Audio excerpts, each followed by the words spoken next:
Breaking news coming out of Wilson County this morning. A driver dies after crashing into a power pole just off I-40 in Lebanon. Let's go straight to News Channel 5's Kimberly Davis. She's been on the story all morning long. You were telling us earlier, Kimberly, this is a dangerous roadway. Steve, this is a very dangerous roadway, actually, and when you add alcohol, it makes things that much worse. That's why they say don't drink and drive. It proved to be deadly today. We're told that the vehicle was traveling right here, southeast on Tater Peeler Road, and there's no shoulder here, so all of a sudden that driver lost control of the vehicle, went down here into the ditch, then his vehicle smashed into this power pole. It snapped in half, and we're told by the time first responders arrived here on scene that driver lost his life. Now take a look at this video. It was a huge response to this crash. We're told that fire department members were here as well as THP officers. Were told when that pole snapped in half, he did not have his seatbelt on. So by the time they got here, it was too late to save him.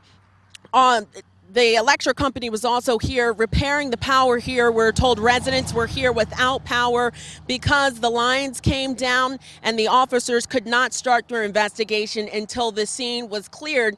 Now take a look at this video. Officers are telling us this crash that was about a mile down the road happened pretty much right after this one happened. They're telling us that the two drivers knew each other, but they're saying the two crashes aren't related as to one caused another, but they are saying the two did know each other, and in this one accident, alcohol was involved, but they have not released any additional information about the other crash and is alcohol was a factor in that one, or why they're telling us that the two drivers knew each other.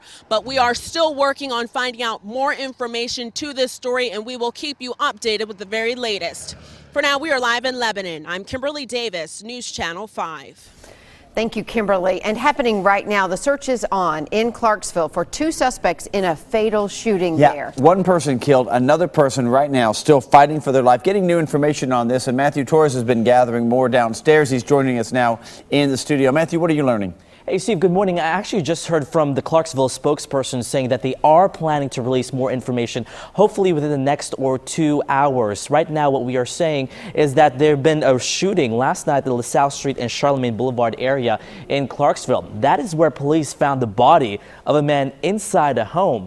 Right now, there are more questions than answers. However, this morning, we are learning investigators are searching for two persons of interest who were seen leaving the neighborhood in a white Cadillac. Witnesses describe one of them as a black man with short dreadlocks, the other wearing a blue hat. Right now, police have not been able to give us a better description of that vehicle. Again, just a white Cadillac.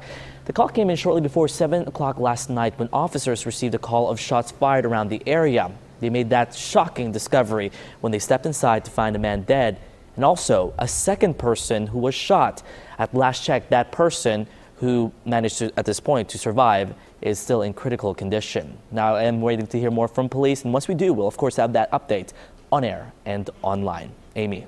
Matthew, thanks. Two ex-convicts are back at it again. Police caught them in the middle of a gunfight. It started Tuesday night when Metro officers heard shots coming from the Fallbrook apartments. Now, they believe Christopher Kelly and David Frazier were involved in a drug dispute. When officers got there, one detective actually watched Kelly fire a pistol at someone. Both suspects tried to run away. They were quickly caught. We're told their guns were both reported as stolen. All right, and some great news this morning. Carly Trent is safe, and her uncle is behind bars thanks to the help from strangers. Yeah, Carly, of course, that little 9-year-old girl that's been missing now and the subject of a nationwide manhunt. Who took her? Her uncle, Gary Simpson. He took her from school last Wednesday under false pretenses, and now we're hearing from one of Carly's rescuers. I have two daughters, and when I've seen in the past, I've seen children abducted. I've wanted to help, and I felt like, I wanted to try to help this time. And he did. Stuart Franklin and Donnie Lawson found both Simpson and Carly while they were searching their land outside of Rogersville yesterday. One guy held Simpson at gunpoint. The other one called 911 to get Carly some help. There's been a lot of prayers offered up, and I'm thankful for every person that has said a prayer. And so we're just thrilled to death to find her.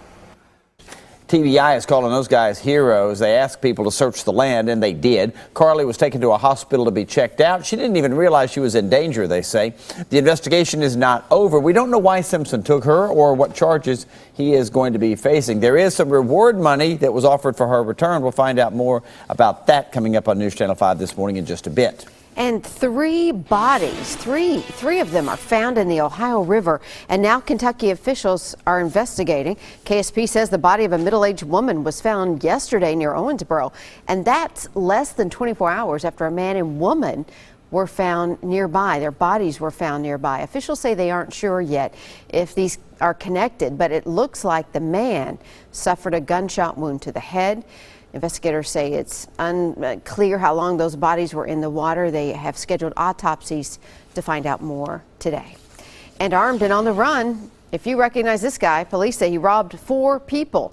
Detectives say the 2 separate incidents happened on Antioch Pike over the weekend. All right, now listen to this. In each case, the man approached the victims and then he asked them specifically if they wanted to buy tools. And when they said no, he pulled a gun and demanded whatever they had on him. And then he took off in a dark Mercury Grand Marquis. The suspect has several tattoos on his arms and neck. If you know anything that could help, call Crime Stoppers. Several people are recovering after a bad crash in Bellevue overnight along Sawyer Brown Road. Here's a look at it. Scraping up the debris from the roadways, making it safer for you to travel this morning. Police are telling News Channel 5 that Chevy Malibu ran a red light and then was T-boned by that Mustang. Luckily, no one was hurt. All 4 people were treated for cuts and bruises, but should be all right. They are very fortunate. That's a rough-looking crash. Investigators are trying to find out what sparked a Kentucky business fire. Firefighters tell us the Dixie Discount Thrift store on Nashville Road caught fire yesterday afternoon. Smoke could be seen for miles. One employee was inside but made it out all right, so no one was hurt. The building is a goner, though. It took crews from Portland and Franklin, Kentucky, several hours to get this thing under control. With that much fire, it takes a whole lot of water, as you can imagine, and just getting the water supply established right off the bat, that can be a little bit of a challenge.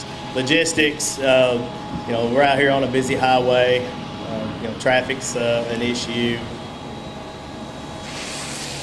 In fact, traffic was a big problem for those firefighters as they had to try to get out those hot spots. They stayed on the scene for several hours even after the fire was out.